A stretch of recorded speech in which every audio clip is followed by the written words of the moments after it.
Hello my dear viewers, Assalamu alaikum. In this tutorial I am going to tell you a very interesting story, The Parrot's Tale of HSC English First Paper Textbook. It is in Unit 2, Lesson 2 according to the new edition of the text, but according to the old edition of the text, you will find this one in Unit 12, Lesson 2. Okay, তাহলে কথা না বাড়িয়ে চলুন আমরা শুরু করি। গত দুইটি টিউটোরিয়ালে আমরা বেশ কিছুটা শিখেছিলাম। আজকের টিউটোরিয়ালে দেখুন আমরা এখান থেকে শিখব, অর্থাৎ দ্য ওয়ার্ল্ড এখান থেকে আমরা শুরু করব। আমরা একটু উপরে উঠে নেই, তাহলে আমরা শুরু করি। দেখুন, the world is short of many things but not detractors. দেখুন এখানে নতুন শব্দের মধ্যে রয়েছে ডিট্রাক্টর, এটা সিঙ্গুলার, ডিট্রাক্টরস হচ্ছে প্লুরাল। এটার অর্থ হচ্ছে আপত্তিকর অথবা নিন্দুক। তার মানে আমাদের সেন্টেন্সটির অর্থ দাঁড়াচ্ছে ঠিক এইরকম, জগতে অন্য কিছুর অভাব থাকলেও নিন্দুকের অভাব নেই, অর্থাৎ যথেষ্ট পরিমাণে নিন্দুক রয়েছে। They said the case looks better no doubt, but has anyone taken notice of the bird? তারা বলল খাঁচাটির উন্নতি হচ্ছে এতে সন্দেহ নেই, কিন্তু পাখিটার খবর রাখে কে? This was reported to the king. এটা রাজাকে রিপোর্ট করা হলো, তার মানে হচ্ছে এটা রাজার কানে গেল। He said to a nephew, "What is this I hear?" তিনি ভাগ্নেকে ডেকে বললেন, ভাগ্নে এ কি কথা শুনি? Your Majesty, replied the nephew, if you wish to hear the truth, summon the goldsmith, the scholars, the scribes, the maintenance crew, and their supervisors. ভাগ্নে বলল, মহারাজ আপনি যদি সত্যিটা শুনতে চান তাহলে স্বর্ণকার, পণ্ডিত, লিপিকর, মেরামতকারী এবং মেরামতকারীর তদারককারীদের ডাকুন। Those who have not got a share of the royal bounty are resorting to slander. এখানে দেখুন নতুন শব্দের মধ্যে রয়েছে রিসোর্ট। রিসোর্টের সাথে আইএনজি করা হয়েছে। এখানে রিসোর্ট ভার্বের অর্থ হচ্ছে অবলম্বন করা। আর এইখানে দেখুন স্ল্যান্ডার, স্ল্যান্ডার হচ্ছে কুৎসা অথবা অপবাদ। তাহলে দেখুন সেন্টেন্সটির অর্থ ঠিক কেমন দাঁড়াচ্ছে, those who have not got a share of the royal bounty, তারা যারা রাজকীয় বদান্যের ভাগ পায়নি, আর রিসোর্টিং টু স্ল্যান্ডার, তারা কুৎসা রটাচ্ছে। তার মানে নিন্দুকেরা ভাগ পায়নি বলেই মন্দ কথা বলছে। Everything became clear to the king, and he rewarded his nephew with a gold chain. জবাব শুনে রাজার কাছে সবকিছু স্পষ্ট হয়ে গেল, আর তিনি তার ভাগ্নেকে স্বর্ণের হার উপহার দিলেন। আমরা একটু সামনে এগিয়ে যাই। দেখুন, The king wished to see for himself at what an awesome pace of the birds' schooling was going on. এখানে দেখুন নতুন একটি শব্দের মধ্যে রয়েছে awesome. Awesome হচ্ছে অ্যাডজেক্টিভ, তার মানে অসাধারণ। তাহলে এই awesome অ্যাডজেক্টিভটির আমরা সিনোনিম কি বলবো? আমরা বলবো overwhelming, grand, splendid, breathtaking, awe-inspiring, superb, amazing ইত্যাদি, অর্থাৎ যা অসাধারণ, চমৎকার। আর এটার অ্যান্টোনিম বা বিপরীতার্থক শব্দ আমরা কি বলবো? আমরা বলবো যা খুব স্বাভাবিক, সাদাসিধে, সাধারণ এরকম। তার মানে আমরা বলবো অসমের বিপরীত শব্দ হিসেবে mundane, normal, average, ordinary, typical, common ইত্যাদি। তাহলে দেখুন সেন্টেন্সটির অর্থ কেমন দাঁড়ায়। The king wish to see for himself, রাজা নিজের জন্য ইচ্ছে পোষণ করলেন। At what an awesome pace the birds' schooling was going on. কোন গতিতে পাখিটির শিক্ষা চলছে সেই কার্যকলাপ দেখার ইচ্ছা রাজার হলো। তাহলে পুরো সেন্টেন্সটির অর্থ ঠিক এইরকম দাঁড়ায়, শিক্ষা যে কি ভয়ঙ্কর তেজে বা গতিতে চলছে সেটা দেখার জন্য রাজার স্বয়ং ইচ্ছা হলো। One day he turned up at the schoolroom with his friends, counselors and courtiers. একদিন তাই পাত্র, মিত্র, অমাত্র এবং রাজসভাসদদের নিয়ে শিক্ষালয়ে তিনি স্বয়ং এসে উপস্থিত হলেন। At once the musicians at the gate struck up on their many wind and percussion instruments. এখানে দেখুন ইনস্ট্রুমেন্ট হলো singular noun, instruments plural noun, এর মানে হচ্ছে যন্ত্রপাতি। তাহলে এই ইনস্ট্রুমেন্ট শব্দটির অর্থাৎ নাউনটির সিনোনিম আমরা কি বলবো? ডিভাইস, গ্যাজেট, মেকানিজম, অ্যাপারেটাস ইত্যাদি, অর্থাৎ যন্ত্রপাতি। আর এখানে একটি শব্দ রয়েছে পারকাশন। পারকাশন হচ্ছে সংঘর্ষ অথবা আঘাত। তাহলে দেখুন সেন্টেন্সটির অর্থ কেমন। তৎক্ষণাৎ বাদকের দল তাদের বিভিন্ন যন্ত্রপাতি নিয়ে গেটে জড়ো হলেন। The teachers shook their sacred tufts of hair as they loudly chanted mantras, and all the workmen, laborers, goldsmiths, scribes, and their numerous cousins raised slogans in praise of the king. এখানে দেখুন নতুন শব্দের মধ্যে রয়েছে sacred. Sacred হচ্ছে পবিত্র, এটি হচ্ছে অ্যাডজেক্টিভ। তাহলে এই স্যাক্রেডের আমরা সিনোনিম হিসেবে বলবো religious, spiritual, divine, hallowed, godly, angelic, sanctified ইত্যাদি। আর এটার অ্যান্টোনিম বা বিপরীতার্থক শব্দ আমরা কি বলবো? তার মানে অপবিত্র অথবা নোংরা এরকম কিছু হবে। তার মানে হচ্ছে আমরা বলবো স্যাক্রেডের অ্যান্টোনিম হিসেবে secular, worldly, unholy, impure, satanic, devilish ইত্যাদি। আর দেখুন এইখানে একটি শব্দ রয়েছে, যদি আমরা এটা জানি, লাউড হচ্ছে অ্যাডজেক্টিভ, লাউডলি হলো অ্যাডভার্ব। এর মানে জোরে জোরে বা উচ্চ স্বরে। তার মানে এটা সিনোনিম হিসেবে আমরা বলবো পিয়ার্সিংলি, নয়েজিলি, ভসিফেরাসলি ইত্যাদি। আর এটার অ্যান্টোনিম বা বিপরীতার্থক শব্দ আমরা কি বলবো? জোরে স্বরের বিপরীত হচ্ছে খুবই ক্ষীণ স্বরে অথবা চুপি স্বরে ইত্যাদি। তার মানে লাউডলির অ্যান্টোনিম হিসেবে আমরা বলবো কোয়েটলি, সাইলেন্টলি, জেন্টলি ইত্যাদি। আর এইখানে দেখুন একটি শব্দ নিউমারাস। নিউমারাস হচ্ছে অ্যাডজেক্টিভ, এর মানে হচ্ছে অসংখ্য অথবা প্রচুর। তার মানে এটির সিনোনিম হিসেবে আমরা বলবো মাল্টিফোল্ড, মাল্টিপল, সেভারাল, মেনি ইত্যাদি। আর এটির অ্যান্টোনিম বা বিপরীতার্থক শব্দ আমরা বলবো খুবই কম বা নগণ্য এরকম। তার মানে নিউমারাসের অ্যান্টোনিম হিসেবে আমরা বলবো ফিউ, লিটল, স্ক্যান্ট, লিমিটেড, শর্ট ইত্যাদি। আর দেখুন এখানে একটি শব্দ প্রেইজ। এটা আমরা জানি প্রেইজ মানে হলো প্রশংসা করা। এটি কিন্তু নাউনও হয়, ভার্বও হয়। এখানে নাউন হিসেবে ব্যবহার করা হয়েছে। তাহলে প্রেইজ মানে এখানে প্রশংসা অথবা গুণ কীর্তন। তার মানে এই প্রেইজের সিনোনিম হিসেবে আমরা বলবো appreciation, admiration, gratitude, compliment, extolment, exclamation ইত্যাদি। আর এটির অ্যান্টোনিম বা বিপরীতার্থক শব্দ আমরা কি বলবো? প্রশংসার বিপরীত হলো কি? নিন্দামন্দ গাওয়া এরকম কিছু হবে, অথবা খারাপ কিছু বলা ইত্যাদি। তার মানে প্রেইজের অ্যান্টোনিম হবে হচ্ছে কন্টেম্পট, হ্যাট্রেট, ব্লেম, ক্রিটিসিজম, ডিসরিগার্ড ইত্যাদি। এখানে দেখুন আরেকটি শব্দ ম্যান্ট্রাস। ম্যান্ট্রাস হচ্ছে মন্ত্র। তাহলে দেখুন সেন্টেন্সটির অর্থ কেমন, আমরা ভেঙে ভেঙে অর্থ করার চেষ্টা করি। The teachers shook their sacred tuft of hair as they loudly chanted mantras. পণ্ডিতেরা অথবা শিক্ষকগণ তাদের গলা ছেড়ে টিকি নাড়িয়ে মন্ত্র পাঠে লাগলেন। And all the workmen, laborers, goldsmiths, scribes, and their numerous cousins raised slogans.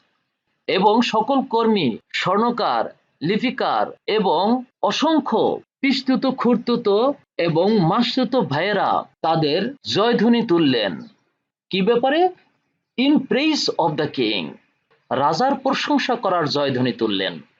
তার মানে পুরো সেন্টেন্সটির অর্থ দাঁড়ায় ঠিক এইরকম। দেখুন, পণ্ডিতেরা অথবা শিক্ষকেরা গলা ছেড়ে টিকি নাড়িয়ে মন্ত্র পাঠে লেগে পড়লেন। মিস্ত্রি, মজুর, শেকরা, লিপিকর, তদারক নবিশ এবং মামত পিষ্টিত, খুঁড়তুত এবং মাস্তুত ভাইয়েরা রাজার প্রশংসা গেয়ে জয়ধ্বনি তুললেন। আমরা সামনে এগিয়ে যাই। দেখুন, Anifi commented, "Your Majesty can see how things are going on." ভাগ্নে মন্তব্য করলেন বা বললেন, মহারাজ কাজটা কেমন দেখতেছেন? Astonishing, replied the king. The din isn't negligible. এখানে দেখুন নতুন শব্দের মধ্যে রয়েছে astonishing. Astonish ভার্ব থেকে astonishing আইএনজি করা হয়েছে। Astonish ভার্বের অর্থ হচ্ছে বিস্ময় প্রকাশ করা অথবা আশ্চর্য হওয়া। আর astonishing অর্থ হচ্ছে বিস্ময়কর অথবা আশ্চর্যজনক। এটা হলো অ্যাডজেক্টিভ। তাহলে এই astonishing এর সিনোনিম আমরা কি বলতে পারি? Amazing, astounding, surprising, impressive, wonderful, startling, miraculous, mind blowing, marvellous ইত্যাদি। আর এটার অ্যান্টোনিম বা বিপরীতার্থক শব্দ আমরা কি বলবো?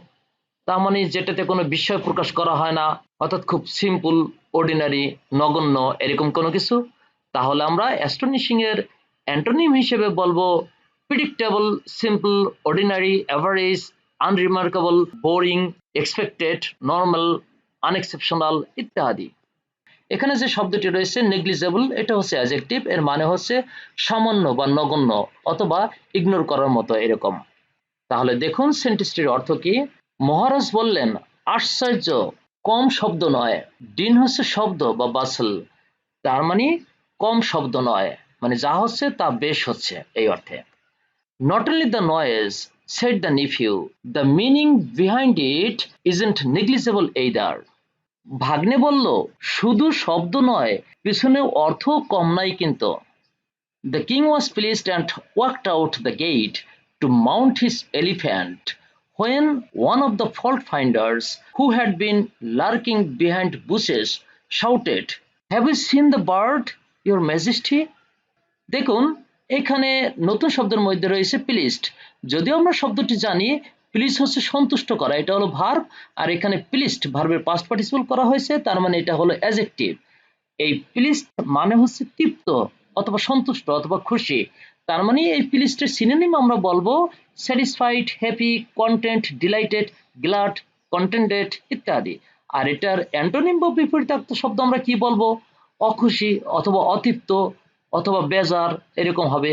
তাহলে প্লিজডের অ্যান্টোনিম হিসেবে আমরা বলবো ডিসস্যাটিসফাইড, আনহ্যাপি, স্যাড, গ্লুমি ইত্যাদি। দেখুন তাহলে সেন্টেন্সটির অর্থ কেমন দাঁড়ায়। রাজা খুশি হয়ে দেউরি পার হয়ে যেই হাতিতে উঠবেন, ঠিক সেই সময় একজন নিন্দুক ঝোপের আড়াল থেকে গা ঢাকা দিয়ে বলে উঠলেন, মহারাজ, পাখিটাকে কি দেখেছেন? দ্য কিং ওয়াজ স্টার্টলড। স্টার্টল হচ্ছে আশ্চর্য হওয়া অথবা চমকে ওঠা, এটি কিন্তু ভার্বের পাস্ট পার্টিসিপল ফর্মে আছে, তার মানে চমকিত। তাহলে দেখুন সেন্টেন্সটির অর্থ কি। দ্য কিং ওয়াজ স্টার্টলড, রাজা চমকে উঠলেন। He said, তিনি বললেন, There, I had forgotten about it. We have not seen the bird. হায় হায়, আমি ভুলে গিয়েছিলাম এটা সম্বন্ধে, পাখিটাকে তো দেখা হয়নি। He went back and said to the teacher, We must see the manner in which you conduct the lessons. তিনি ফিরে এসে পণ্ডিতকে বললেন, পাখিটাকে তোমরা কেমন শেখাও তার কায়দাটা দেখা চাই। আমরা একটু সামনে এগিয়ে যাই, দেখুন।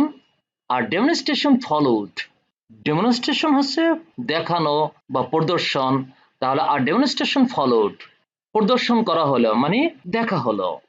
ইট pleased the king no end, এটা রাজাকে যথেষ্ট খুশি করলো।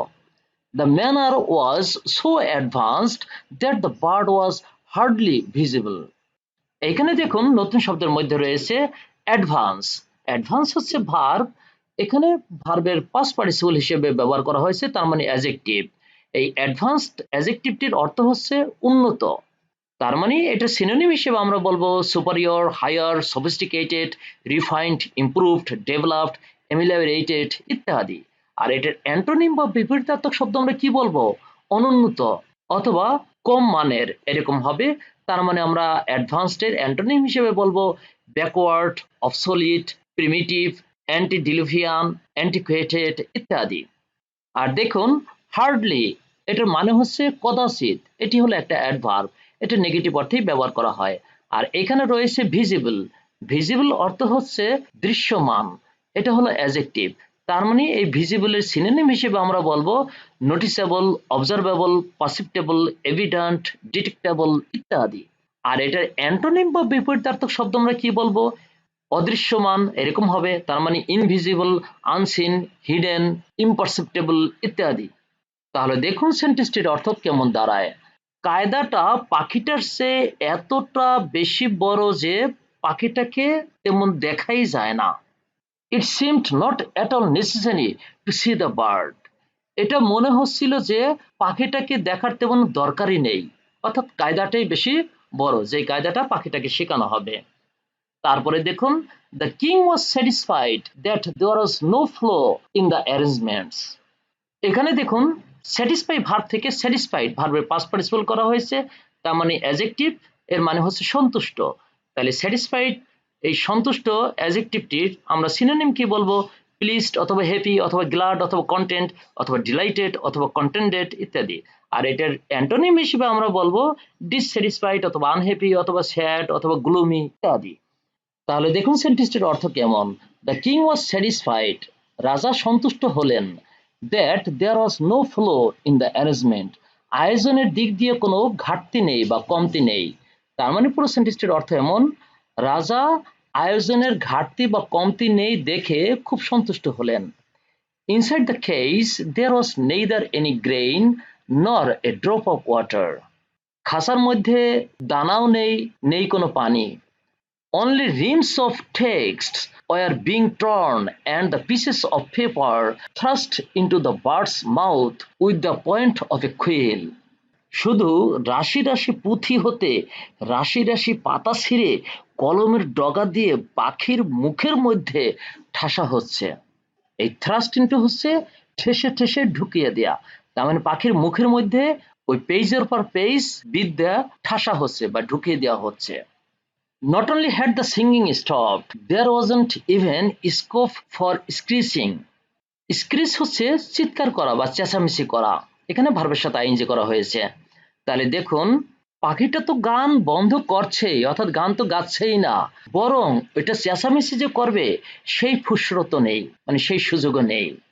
It was thrilling to watch.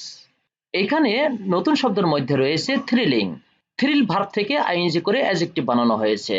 Thrilling মানে হচ্ছে রোমাঞ্চকর, তার মানে থ্রিলিং অ্যাডজেক্টিভটির সিনোনিম হিসেবে আমরা বলতে পারি exhilarating, exciting, rousing, stimulating, gripping, awesome, sensational, enchanting ইত্যাদি। আর এটার অ্যান্টোনিম বা বিপরীতার্থক শব্দ আমরা কি বলবো? রোমাঞ্চকরের বিপরীত হচ্ছে আমরা বলবো ডিসকারেজিং, ডিপ্রেসিং, আপসেটিং, ডিসস্পিরিটিং, ডিসঅ্যাপয়েন্টিং ইত্যাদি। ইট ওয়াজ থ্রিলিং টু ওয়াচ, এটা দেখলে রোমাঞ্চকর মনে হয়। The time as the king mounted the elephant he ordered the officer entrusted with twisting the ears of mischief makers to deal with the fault finder. এবার রাজা যখন হাতিতে চড়লেন ঠিক তখন কানমলা সর্দারকে বলে দিলেন নিন্দুকের যেন আচ্ছা করে কানমলে দেওয়া হয়। আমরা আজকের টিউটোরিয়ালটি এখানেই শেষ করলাম, পরবর্তী টিউটোরিয়াল আমরা এই অংশ থেকে শুরু করব। সে পর্যন্ত সবাই ভালো থাকবেন, সুস্থ থাকবেন, আল্লাহ হাফেজ। এভাবে পড়াশোনা সংক্রান্ত নিত্য নতুন টিউটোরিয়াল পেতে আমাদের সাথেই থাকুন। ধন্যবাদ সবাইকে।